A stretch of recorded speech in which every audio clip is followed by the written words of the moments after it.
Welcome to video lecture series for class 12th, and today we will do some conceptual questions.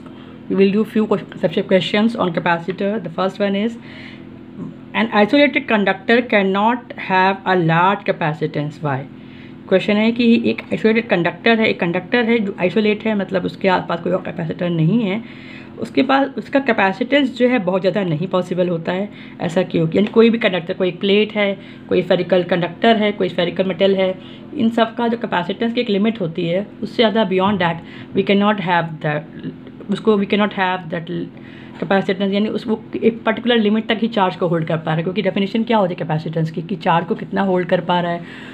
ठीक है, तो वो capacitance जो है, चार्ज को जो होल्ड करने की जो स्ट्रेंथ है, वो एक लिमिटेड होती है किसी भी आइसोलेटेड कंडक्टर के लिए। दूसरा क्वेश्चन है, the second question is, why does the capacitance of conductor increases when an other conductor is placed near it? Briefly explain. I have also explained this concept when I try to explain about what a capacitors कैसे बनते हैं, but I will again discuss this about this point over here. So I have written all this question. Before that, let me explain you with the help of diagram. So the first question था आपका कि एक conductor है जिसका for example capacitor आपका है एक ये,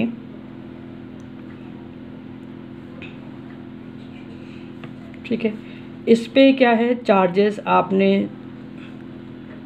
suppose positive charges are given to it, what will just see, जब ये पॉजिटिव चार्जेस हम दे रहे हैं इन पे, I am drawing number of positive charges on this, तो क्या हो रहा है, अब यहाँ पर मैंने कैपेसिटर की बात हो रही है, एक और प्लेट लेंगे, ठीक है, यहाँ पे पॉजिटिव चार्जेस आ रहे हैं, ठीक है, और फिर यहाँ पर भी क्या है नेगेटिव चार्ज प्लेट्स पे हैं, ये एक और कैपेसिटर है, ये एक और कंडक्टिंग प्लेट है। अब जब पॉजिटिव चार्जेस हम इस पर ला रहे हैं, तो पॉजिटिव चार्ज लाने पे जो है पोटेंशियल जो है जब ला रहे हैं एक चार्जेस को इकट्ठा करने के लिए, एक कैपेसिटर की एक लिमिट है, एक सरफेस एरिया इतना दिया हुआ है, एक पर्टिकुलर लिमिट तक चार्ज ला पाए, मान लीजिए क्यू चार्ज को ले पाए, पोटेंशियल भी कुछ इसका हुआ, तो भी पोटेंशियल है उसका। अब हमने क्या किया, एक अगर ये हम और कितना एक लिमिट है, सपोज कितना ये एरिया कवर हो रहा है, एक लिमिट है जहाँ तक इस चार्ज को हम ला सकते हैं, जहाँ पोटेंशियल का बढ़ा सकते हैं।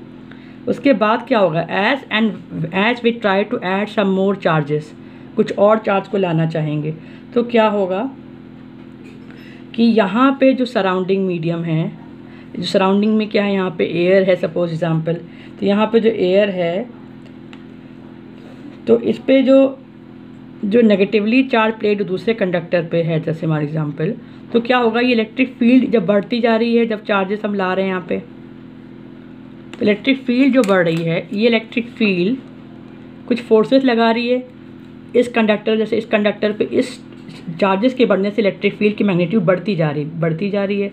तो सराउंडिंग जो मीडियम है, ये सराउंडिंग मीडियम है, इस सराउंडिंग मीडियम में जो और भी मॉलिक्यूल्स हैं, एयर मॉलिक्यूल्स वगैरह हैं ऑलरेडी, वो भी मौजूद हैं, और उसके अलावा ये जो प्लेट्स है जिस पे नेगेटिव चार्ज है, अपोजिट चार्ज प्लेट है, ये जो अपोजिटली चार्ज प्लेट है, इन पे नेगेटिव चार्ज, तभी इसकी पॉजिटिविटी बढ़ती जा रही, तभी हम और चार्ज को ला सकते हैं। लेकिन जब बहुत ज़्यादा फील्ड स्ट्रांग हो जाएगी, तो ये जो चार्जेस हैं दे विल बी एक्सेलरेटेड, इनको एक्सेलरेशन होगा because of the force, because electric field produces force also. तो फोर्स क्या होता है, Q into E, this Q times E is the force, sorry F is Q times E, और E बढ़ती जा रही है, E is increasing, तो forces on these charges will also increase. When forces will increase, they will be accelerated towards the negative of the plate. So यहाँ पे इस तरफ एक्सेलरेशन होगा इन पॉजिटिव चार्ज का, they will be moving toward this plate, और यहाँ पे मौजूद नेगेटिव प्लेट्स हैं उनको न्यूट्रलाइज करने की कोशिश करेंगे, यानी कि ये नेगेटिव पॉजिटिव मिलके ये न्यूट्रलाइजेशन होने लगेगा। तो ये जो आपके चार्जेस हैं, ये चार्जेस क्या होंगे, ये क्यों इस तरफ होंगे, क्योंकि ये नेगेटिव चार्ज है, तो ये पॉजिटिव चार्ज जो एक्सेलरेशन प्रोड्यूस हुआ है, they will be moving toward this plate, तो they will try to neutralise this negative charge,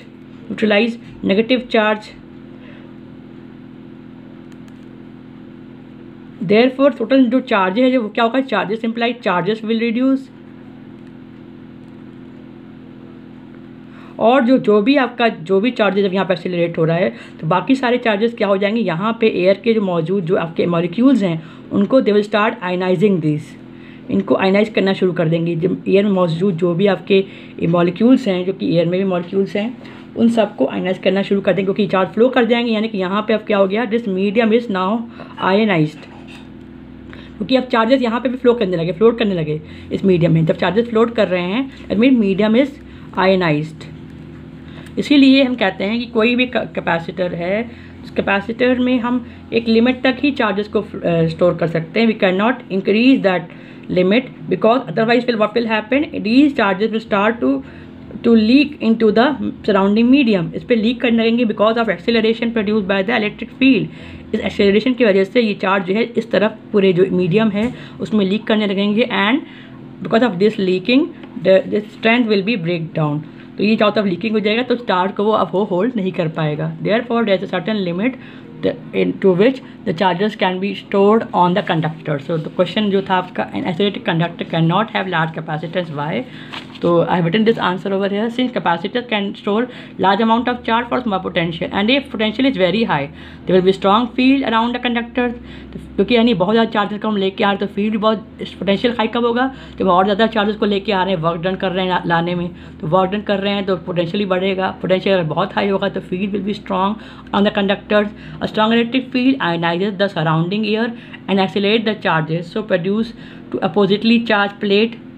जो चार्जेस प्रोड्यूस होंगे, जो आयनाइज करेंगे, उनको भी एक्सेलरेट करेंगे, आयनाइज करेंगे। जब ये लीक करेंगे मीडियम में तो वो मीडियम में जो जब आयनाइज कर, यानी कि उनको आयनाइज मतलब जो न्यूट्रल थे अपने सराउंडिंग मीडियम जो मॉलिक्यूल्स थे, अब उन पर भी चार्जेस आ गए। जब उन पर भी चार्जेस आ गए, नाउ दीज चार्ज्ड आयंस जो हैं they will be accelerated toward the oppositely charge plate, जब neutralising the charges on the capacitor plate. तो चार्जेस के जो चार्जेस हैं प्लेट्स में वो न्यूट्रलाइज हो जाएंगे, भले ही पार्शियली हो, कंप्लीटली ना हो neutralize. Thus charge of capacitor leaks away due to reduction in insulating power of the medium. ये चार्जेस कैसे लीक कर गए, क्योंकि जो मीडियम का जो इंसुलेटिंग पावर था, यानी जो मीडियम में कोई चार्ज नहीं था, बिल्कुल इंसुलेटेड, यानी कोई भी उसमें कोई भी चार्जेस नहीं फ्लो कर रहे थे, केवल वो न्यूट्रल था मीडियम। अब वो क्या हो गया, उसकी जो न्यूट्रलिटी ख़त्म हो गई, क्योंकि चार्जेस लीक कर गए। उन्होंने पॉजिटिवली चार्जेस को एक्सीलरेट कर दिया दूसरी प्लेट पे। तो इसलिए क्या हुआ कि जो इंसुलेटिंग पावर थी जो मीडियम की वो कम हो गई। और ये जो for example for air the value of electric field strength जो हो सकती है एयर के केस में, ये जो इलेक्ट्रिक फील्ड स्ट्रेंथ जो है, जो कि ये विदहोल्ड कर सकता है कोई भी आपका कंडक्टर अगर आपने प्लेस किया, उसके सराउंडिंग में अगर एयर है तो एक लिमिट है। वो लिमिट कितनी है, 3 × 10⁻⁶ वोल्ट मीटर इनवर्स। अगर इतनी इलेक्ट्रिक फील्ड होगी तभी वो एयर न्यूट्रल होगा। जहाँ इस फील्ड को क्रॉस कर दिया तो it will not be remain neutral. तो इसको हम बोलते हैं dielectric strength of air। this is the dielectric strength of the air। so this property जो होती है to hold that the charge capacity, the property to hold the charge within certain electric field is called dielectric strength of the medium। तो एक electric field की जो भी limited value है, जब उतनी वैल्यू जब रहेगी तब तक तो चार्ज उसमें रहेगा, वो मीडियम में न्यूट्रल रहेगा। और जब वो फील्ड क्रॉस हो जाएगी तो वो क्या हो जाएगा, charges will leak and this magnitude of electric field when the charges start to leak that is called the dielectric strength of the medium. Charges leak कर रहे हैं या फिर कहिए जो मीडियम है अब वो न्यूट्रल नहीं रह गया, अब वो आयनाइज होने लगेगा, तो उस समय हम बोलेंगे ये मैग्नीट्यूड ऑफ इलेक्ट्रिक फील्ड, जब वो उसकी न्यूट्रलिटी खत्म हो गई, in that case the magnitude of electric field is that magnitude of electric field is the maximum limit of the dielectric strength of the medium। तो उस मीडियम की dielectric strength की मैक्सिमम लिमिट जो है वही उसके बाद अगर हम फील्ड बढ़ाएंगे तो वो चार्जेस जो हैं उसको आयनाइज कर देंगे उसके मीडियम को, क्योंकि एक्सीलरेशन होगा। ओके, सेकेंड क्वेश्चन आपका था, सेकेंड क्वेश्चन वॉज कि why does the capacitance of a conductor increases an earth conductor is placed near it, briefly explain. अगर आप एक अर्थ कंडक्टर को लेके आ रहे हैं, जैसे आपका मैंने यहाँ पे एक प्लेट ली जिसमें पॉजिटिव चार्ज है, कैपेसिटर प्लेट, ठीक है। Because of positive charge there will be negative charge induced on this, because positive will जो नेगेटिव इलेक्ट्रॉन क्लाउड हैं जो इसके अंदर के एटम्स के इलेक्ट्रॉन क्लाउड इस तरफ शिफ्ट हो जाएंगे और प्लेट के दूसरी तरफ क्या हो जाएंगे, जो आपके जो न्यूक्लियस के साथ जो पॉजिटिव आप कहते हैं या प्रोटॉन वगैरह जो थे वो एक तरफ फिक्स रहेंगे, वो तो अपने न्यूक्लियस में है ही है फिक्स। इलेक्ट्रॉन के क्लाउड हैं वो एक तरफ हो जा रहे हैं, पर जो पॉजिटिव चार्जेस हैं इसको हम ऐसे दिखा रहे हैं वो एक तरफ हो गए हैं मीडियम के, इस प्लेट के। अब क्या हुआ, जब इसको हमने अर्थ इन किया तो यहाँ से electron will start moving to the plate. If I earth this then, earthing मतलब इसको यहाँ से अर्थ में क्या इलेक्ट्रॉन्स होते हैं, they will start to flow toward the plate. तो यहाँ पे पॉजिटिव चार्ज जो थे जब उन पे एक इलेक्ट्रॉन क्लाउड जो इलेक्ट्रॉन कंबाइन करेंगे, when this electron will combine with this, तो by combining the negative charge with the positive charge of the plate this will become neutral. ये जो पॉजिटिव चार्ज की जो चार्ज है वो ख़त्म हो जाएंगे, दिस विल बी न्यूट्रलाइज्ड। तो खाली प्लेट पे क्या बचेंगे हमारे पास, नेगेटिव चार्ज। तो नेगेटिव चार्ज हो गया, यानी पोटेंशियल इस प्लेट का जो अब वर्क डन करना पड़ रहा था वो कम हो गया चार्ज को लाने के लिए, क्योंकि ऑलरेडी यहाँ पॉजिटिव चार्ज है तो वो अट्रैक्टिव फोर्स लगा ही रही है, तो हमें कोई खास वर्क करना ही नहीं पड़ रहा है इस पे और चार्ज को लाने के लिए, तो वर्क डन नहीं करना पड़ रहा है। या नेगेटिव चार्ज को बाहर ले जाने के लिए भी हमें इस पे पॉजिटिव चार्ज लाने के लिए, पॉजिटिव चार्ज और बढ़ाने के लिए कोई वर्क डन नहीं करना पड़ रहा है। या पोटेंशियल इसका क्या हो गया, reduce, potential will be reduced, क्योंकि हमने पॉजिटिव चार्ज को न्यूट्रल कर दिया। अब ये आराम से ये जो है ये नेगेटिव चार्जेस आराम से इसमें आ जा रहे हैं इजीली, और क्योंकि यहाँ पे अट्रैक्टिव फोर्स है इनके ऊपर, तो the potential will be reduce, क्योंकि पॉजिटिव चार्ज न्यूट्रलाइज हो गया, पोटेंशियल रिड्यूस हो गया। तो अब जो है इस charge because of the electric force, because of the field between positive and negative charge, this arrangement can store large amount of charges. तो अगर हम किसी एक चार्ज कंडक्टर के पास दूसरा अनचार्ज कंडक्टर लेके आएँ और उसको अर्थ करते हैं, अर्थिंग करने से क्या हुआ, पॉजिटिव चार्ज न्यूट्रलाइज हो गया, उसका नेगेटिव चार्ज खाली रह गया। अब क्या हुआ, क्योंकि पॉजिटिव चार्ज यहाँ पे है वो इस पे अट्रैक्टिव फोर्स लगा रहा है, इसलिए अब हम और चार्जेस इस पे ला सकते हैं। मतलब attractive force between the two charges, we can bring more number of charge on this plates, and because we can bring more number of charges, therefore we can say that capacitance जो है इसका, जो charge को store करने की capacity है वो increase कर गई। So what I have written this, when an isolated uncharged capacitor plate is brought near a charged capacitor plate, then these charges means यहाँ पे positive charges, these means positive charges. These charges will induce negative charges on the other plate, and they are held on the plate due to strong electric field between the two positive charge of the plate and negative charge of the other plate. ये क्यों, जब इसमें induce के negative charge वो इसलिए यहाँ पे आराम से हैं, नियर बाय हैं, इसके इस तरफ हैं पूरा, क्योंकि इनके बीच का अट्रैक्टिव फोर्स है, और पॉजिटिव चार्ज अपोजिट साइड में इकट्ठा हो गए। तो व्हेन नेगेटिव चार्ज प्लेट को अब हमने अर्थिंग किया तो क्या हुआ, electron from the earth will flow to the plate and combine with the positive charge of second plate. Electron combine कर गए, thus reducing is potential, hence in this arrangement capacitance of capacitor are increase significantly.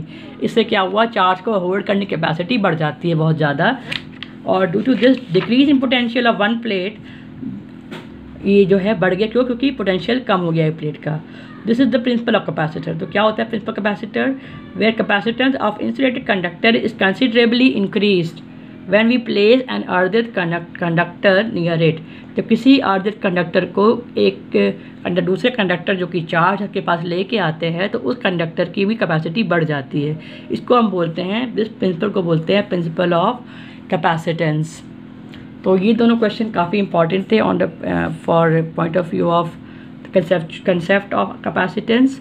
Next we will do about the capacitance of parallel plate capacitor, जो कि आपके syllabus में है, and then we will learn about what is the effect of dielectric slab when it is introduced between the parallel plate capacitors. Thank you.